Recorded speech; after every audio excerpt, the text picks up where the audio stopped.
L'invité de Smart Impact, c'est Ursula Lafleurière. Bonjour. Bonjour. Bienvenue, vous êtes directrice du programme des écoles de la construction durable chez Saint-Gobain. Quand et puis surtout pourquoi ces écoles ont-elles été créées ? Alors, ces écoles ont été créées, ça va faire maintenant 2 ans, parce qu'on a lancé la première en 2022. Et donc, Saint-Gobain a souhaité s'engager très fermement dans la formation de la nouvelle génération d'artisans du bâtiment pour une construction plus durable, mais aussi et surtout pour répondre à cette pénurie de main-d'œuvre au niveau du bâtiment et répondre tout simplement à une demande forte de nos clients qui se plaignaient en permanence de ne pas pouvoir recruter ou même de pouvoir céder ou transmettre leur entreprise. C'est quoi la construction durable ? Comment on définit déjà ce qu'est une construction durable ? Alors, une construction durable, on va s'appuyer sur différents items en fonction des différents métiers. Par exemple, je vais prendre les plombiers chauffagistes, où il y a une forte attente sur les nouveaux modes de chauffage, où aujourd'hui, on arrête le fioul et on va s'orienter vers ce qu'on appelle des énergies plus vertes, comme les pompes à chaleur, la biomasse ou alors encore le solaire. Donc ça, il faut se former. Il faut se former et aujourd'hui, ça manque ces énergies-là. Absolument. Aujourd'hui, ça manque encore de formation sur cette nouvelle technologie, sur ces nouveaux besoins aussi. Donc, c'est en association avec des CFA partout en France. Aujourd'hui, on est en partenariat avec plus de 30 CFA en France parce que nous ne sommes pas formateurs, bien évidemment. Ce n'est pas notre métier premier. Mais nous, on est partenaire avec ces CFA en France, avec notamment les BTP CFA ou alors les Compagnons du Devoir. Et puis, on s'associe avec eux pour leur apporter des futurs apprenants qu'on recrute et puis qu'on va mettre en relation avec nos clients qui ont besoin de main-d'œuvre au niveau du bâtiment. Et on va les intégrer dans ces CFA. En plus de ça, nous, on agit également, on a une vraie volonté, c'est d'agir véritablement sur le développement de la construction durable. Donc, on met en œuvre tous nos experts autour de ces programmes qu'on va venir amender. Donc, on s'appuie sur des diplômes qui sont reconnus par l'État, qui sont des titres professionnels, qui sont très professionnalisants. Et nous, dessus, on va venir rajouter des modules bien spécifiques autour de la rénovation durable, la construction durable. Oui, ça veut dire qu'il y a des formations spécialisées métier par métier, c'est ce que Absolument. je comprends. Donc, on a détecté les 4 métiers qui représentaient le plus au niveau de la pénurie de main-d'œuvre. Donc, on est sur, bien évidemment, les maçons. Il y a une forte pénurie dans ces métiers-là, qui sont des métiers qui sont délaissés par la nouvelle génération. Nous avons ensuite les couvreurs aussi, un métier très difficile et très compliqué à recruter aussi. Les plombiers chauffagistes, bien évidemment, mais ça, c'est parce qu'il y a une forte demande avec toutes les aides de l'État pour favoriser les changements de mode de chauffage, etc. Et puis, on a aussi les plaquistes qui ont un rôle très important aussi dans l'isolation des habitations. Alors, j'ai donné le chiffre dans les titres. La source est ADEME et France Stratégie qui nous dit qu'il manque 300 000 professionnels dans le secteur du bâtiment pour tenir l'objectif des 500 000 chantiers de rénovation énergétique annuels. Vous avez choisi ces 4 métiers-là parce que ce sont les secteurs où il manque le plus de main-d'œuvre. Absolument. Oui, et pas forcément parce que c'est comment je peux poser la question, ceux qui vont avoir le levier sur la construction durable le plus important. Vous voyez ce que je veux dire ? Oui, alors ça fait lié, écho et c'est lié absolument. Ouais. Donc évidemment, c'est les 4 métiers où on a pu constater qu'il y avait une forte pénurie, bien évidemment.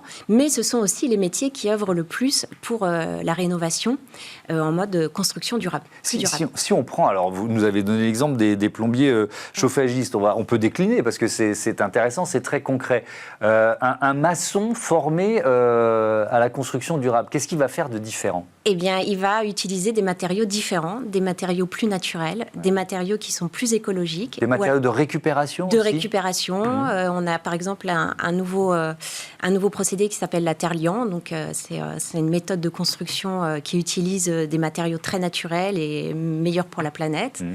On va avoir, je vais vous prendre aussi l'exemple des couvreurs. Où on va les former encore plus sur la partie isolation, parce que c'est très très important d'isoler par les toits aussi, donc avec le circling.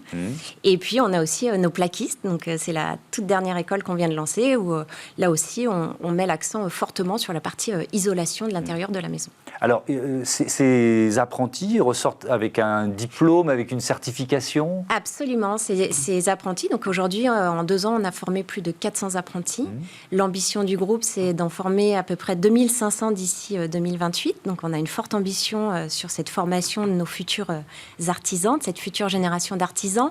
On est sur un public en reconversion professionnelle, puisqu'on s'adresse à des publics qui ont forcément plus de 18 ans.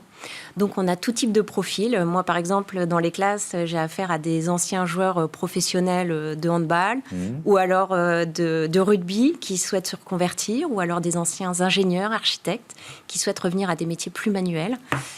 Donc, on s'adresse à ce type de public, et ce public sort à la fin de l'école avec un titre professionnel. Donc, c'est du niveau 3. Mais ils peuvent également poursuivre sur un titre de niveau 4 s'ils souhaitent de poursuivre leurs études sur 2 ans. Donc, ça peut se faire en 1 an ou en 2 ans. Ça peut concerner aussi des professionnels plus âgés, trentenaires, quarantenaires, cinquantenaires, soyons fous. Tout à fait, oui, il n'y a aucun problème. Après, c'est une question de contrat d'apprentissage, de professionnalisation. Mais en fait, nos écoles sont ouvertes à tout type de public dès l'instant où elles ont au minima 18 ans. Alors, l'ambition, on la touche du doigt. Mais alors, si je la mets en rapport avec le chiffre global, on se dit 2800 d'ici 2028, c'est ce que absolument. vous avez dit. Super, mais il en manque 300 000. On est d'accord. Est-ce que d'autres initiatives du même type existent? Est-ce qu'il y a peut-être, je sais pas, un programme gouvernemental dans lequel vous vous insérez? Alors, on essaie. Alors, effectivement, on contribue. On ne peut pas dire qu'on va résoudre tout ce problème de manquement de main-d'œuvre dans ce milieu-là. Mais par ailleurs, on noue également d'autres partenariats avec d'autres associations. Par exemple, Each One, qui va nous mettre en relation avec des migrants qui arrivent sur notre territoire et puis qui souhaitent se former à des métiers. Donc là, pareil, on est en train de travailler avec ces gens-là parce qu'il y a tout un parcours pour les accueillir, pour les former. C'est pas évident.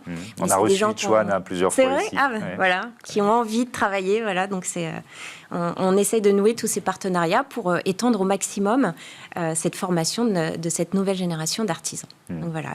Et au niveau régional, c'est un maillage territorial? Vous êtes pour l'instant uniquement en région parisienne? Non, comment vous êtes organisé? Du tout. Comme je disais en introduction, on est partenaire des centres de formation partout en France. Donc nous sommes partout en France, nous sommes représentés dans toutes les régions, dans toutes les zones de la France, là où il y a des centres de formation qui acceptent de nouer des partenariats avec nous. Donc, Au-delà de ces écoles, dans l'action, les engagements et l'action de Saint-Gobain en matière de durabilité, qu'est-ce qu'il y a d'autre qu'on peut mettre en avant?